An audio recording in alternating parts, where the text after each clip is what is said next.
Hay una frase de Maquiavelo que creo que es perfecta para empezar hoy. A ver. Decía algo así como, quien intenta ser bueno siempre, acabará arruinado entre tantos que no lo son. Y esa idea, tan directa, es justo el centro de lo que vamos a analizar. Pues sí, porque hoy tenemos sobre la mesa un conjunto de notas e ideas sacadas de Las 48 leyes del poder.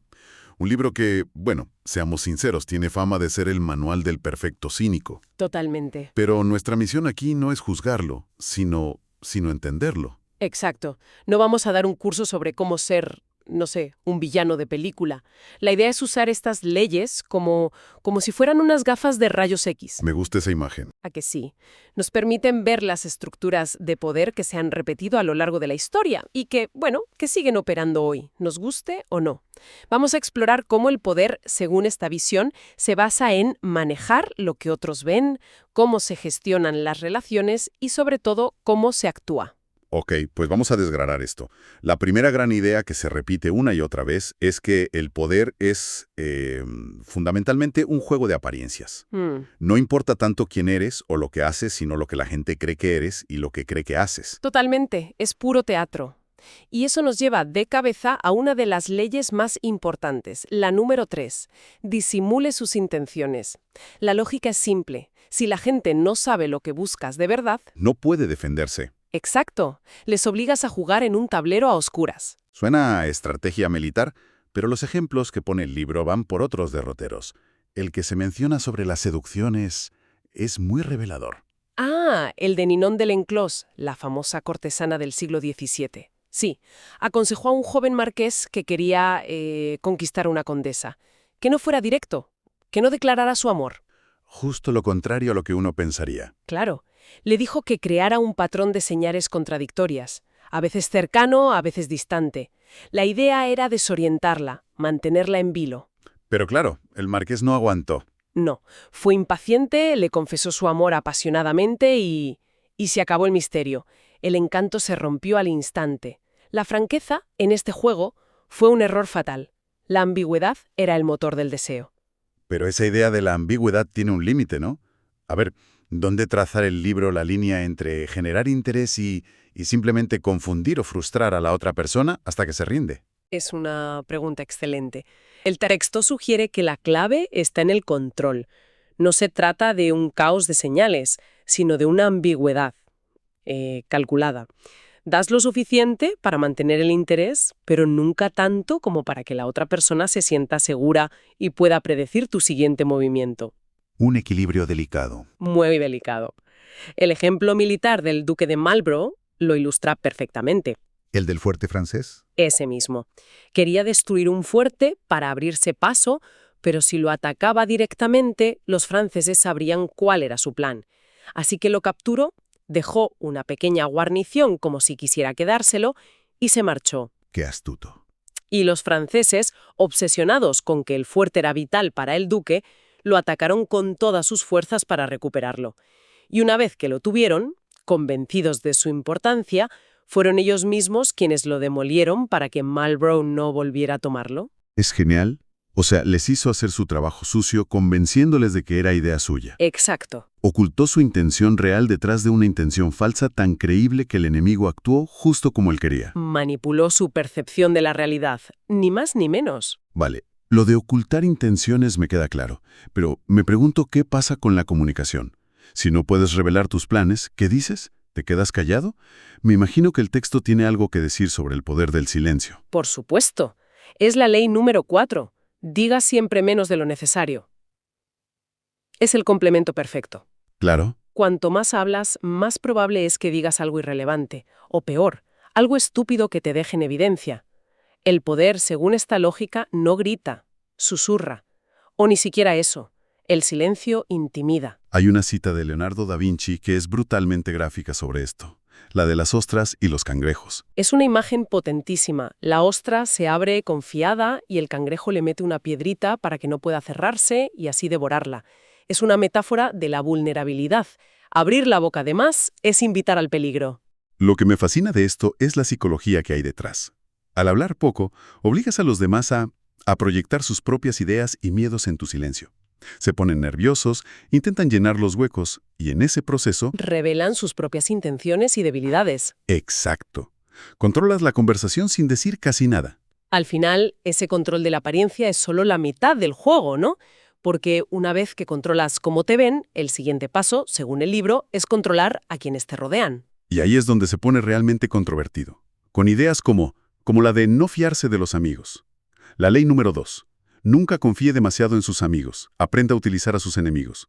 Esto va en contra de todo lo que nos enseñan. Éxitos.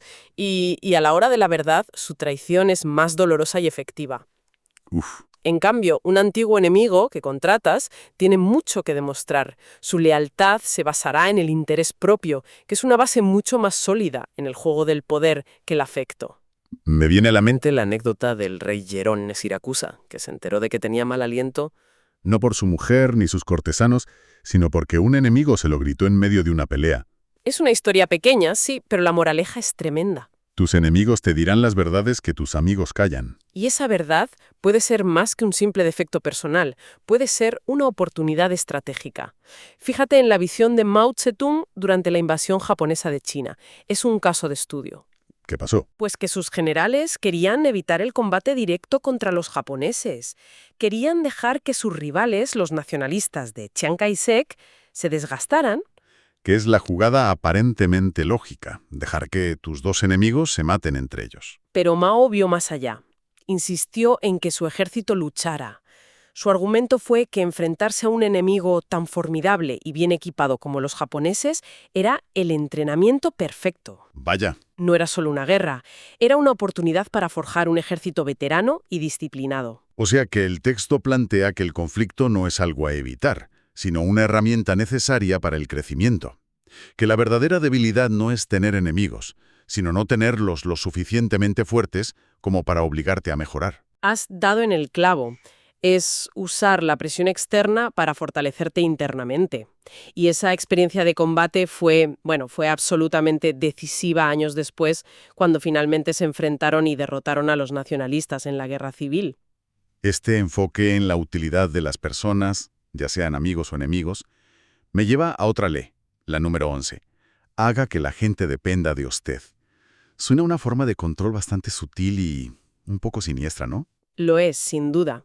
La premisa es que la verdadera independencia no viene de no necesitar a nadie, sino de que los demás te necesiten a ti. Si su posición, su felicidad o su prosperidad dependen de ti, no pueden permitirse el lujo de traicionarte. El libro es muy explícito al respecto, ¿verdad? Mucho. Dice algo como, nunca enseña a los demás lo suficiente como para que puedan arreglárselas sin su ayuda. Es la estrategia del gurú que nunca revela el secreto final. Pero el propio texto plantea una excepción muy interesante con el caso de Miguel Ángel y el Papa Julio II. Claro, porque hay una forma de dependencia que no se basa en ocultar información, sino en poseer un talento tan extraordinario que eres literalmente irreemplazable. Se odiaban, ¿no? A muerte. Chocaban constantemente. Pero el Papa tuvo que tragarse su orgullo y rogarle que volviera a Roma después de una de sus peleas. ¿Por qué? Porque solo había un Miguel Ángel. Su genio era su poder. El Papa dependía de él, no al revés. Y siguiendo con esta gestión de relaciones tan calculadora, llegamos a la que para mí es la ley más dura de todas, la número 10. Peligro de contagio. Evite a los perdedores y los desdichados. Uf, es brutal. Es que entiendo la lógica fría de esa ley, pero suena increíblemente cruel y egoísta. ¿El texto justifica de alguna manera esta falta de compasión o simplemente la presenta como un requisito del poder?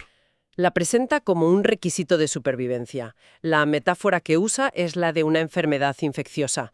Los estados de ánimo, la mala suerte, las malas decisiones, todo es contagioso. Ya. El libro argumenta que los perdedores a menudo no son víctimas pasivas del destino, sino agentes activos de su propia desgracia a través de un patrón de decisiones destructivas. Intentar ayudarles, desde esta perspectiva, es como zambullirse para salvar a alguien que se ahoga y que, en su pánico, te arrastrará con él al fondo. El ejemplo que se cita es el de Lola Montes, esta bailarina del siglo XIX. La describen casi como un virus. Como un agente infeccioso, literalmente. La lista de hombres a los que arruinó es larga. Su amante, el crítico Alexander Dujarier, murió en un duelo por una disputa relacionada con ella. El rey Luis de Baviera se enamoró perdidamente, la convirtió en condesa.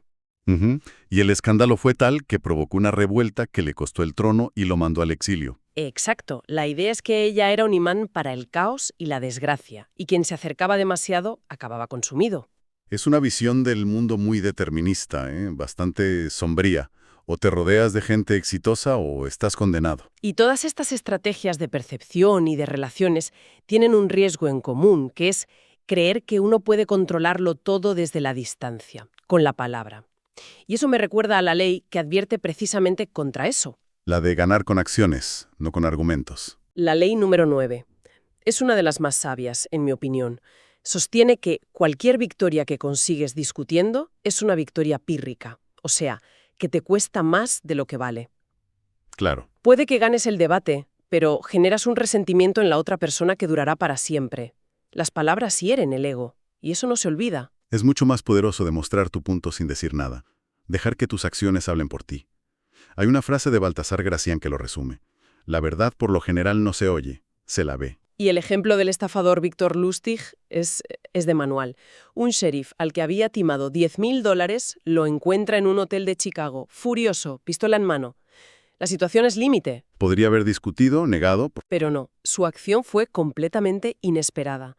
Le devolvió el dinero, le pidió perdón y, para colmo, le dio $1.000 extra de su propio bolsillo, lamentándose de que su negocio había salido mal. Desarmó al sheriff por completo. Totalmente.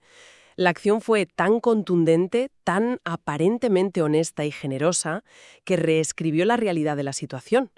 El sheriff pasó de víctima furiosa a casi un socio comprensivo. Acabó dándole $100 a Lustig para que tuviera para el viaje. Increíble. No hubo un solo argumento. Solo una acción brillante. Es que es brillante y aterrador a partes iguales. La audacia de no solo devolverle el dinero, sino de darle 1.000 extra, convirtió a su víctima en su cómplice en minutos. Y esto me lleva a otra ley que también desafía la lógica común, la de la seguridad. La ley 18. No construya fortalezas para protegerse. El aislamiento es peligroso. Exacto. Uno pensaría que el poder se protege encerrándose en un castillo rodeado de muros. Pero el texto dice que eso es una trampa mortal. Porque una fortaleza, ya sea física o mental, te aísla de la información. Dejas de oír los rumores, de ver las conspiraciones, de entender lo que realmente pasa fuera de tus muros. Te conviertes en un blanco fácil, predecible. La verdadera seguridad está fuera. Paradójicamente, sí, está en circular entre la gente, en tener ojos y oídos en todas partes, en estar en la multitud. La multitud te esconde y te informa. El caso histórico del Shah Muhammad de Khwarizm es el ejemplo perfecto de esta ceguera. Un emperador inmensamente poderoso, con un ejército enorme.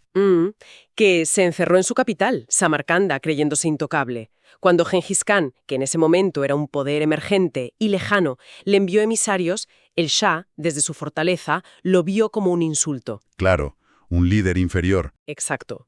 Humilló a los mongoles y ejecutó a uno de sus embajadores. Un error fatal. Su aislamiento le impidió calibrar la amenaza real, no tenía ni idea de la fuerza y la crueldad que estaba a punto de desatar. Ninguna. Subestimó por completo a Gengis Khan porque la información que le llegaba estaba filtrada por su propio ego y su distancia del mundo real. El resultado fue la aniquilación total de su imperio. Su fortaleza se convirtió en su tumba. Entonces, si juntamos todas las piezas, disimular intenciones, usar a tus enemigos, evitar a los desafortunados, ganar con hechos y no encerrarte, es un retrato del poder bastante despiadado, la verdad. ¿Lo es? No hay duda. Pero creo que es clave entender el marco que el propio libro propone. Muchas de estas leyes son un reflejo del funcionamiento de las antiguas cortes reales, un entorno cerrado, lleno de intrigas, donde un comentario fuera de lugar podía costarte la cabeza. Una guerra civilizada, como dice el texto. Justo. La gente sonreía mientras planeaba cómo apuñalarte por la espalda. O sea que no es tanto una guía de cómo debemos actuar, sino una descripción de cómo funciona el poder en su estado más puro y, a menudo, más oscuro. Una herramienta de diagnóstico. Exactamente. Entender estas dinámicas puede ser una defensa. Te ayuda a reconocer cuando alguien está intentando usarlas contra ti, a descifrar las motivaciones ocultas detrás de acciones aparentemente inocentes. ¿Y en todo este cálculo frío, qué pasa con las emociones? Pues son el gran enemigo. El texto insiste en que emociones como el amor o la ira son destructivas en el juego del poder. No porque sean malas en sí mismas, sino porque nublan el juicio. Te hacen reaccionar en lugar de planificar. Eso es. La recomendación no es reprimirlas, que es imposible, sino ser consciente de ellas y no permitir nunca que influyan en tus estrategias. Lo que nos deja con una pregunta final bastante incómoda, me parece. Si la lógica fría es la herramienta principal del poder y las emociones son un obstáculo, ¿qué lugar queda para la autenticidad y la conexión humana en los espacios donde se juega por la influencia? Es la gran pregunta. ¿Es posible llegar a una posición de poder y mantener al mismo tiempo algo que podamos llamar humanidad genuina? ¿O por el contrario, el propio juego te obliga a convertirte en un actor que ha olvidado cómo es su verdadero rostro? Algo en lo que pensar.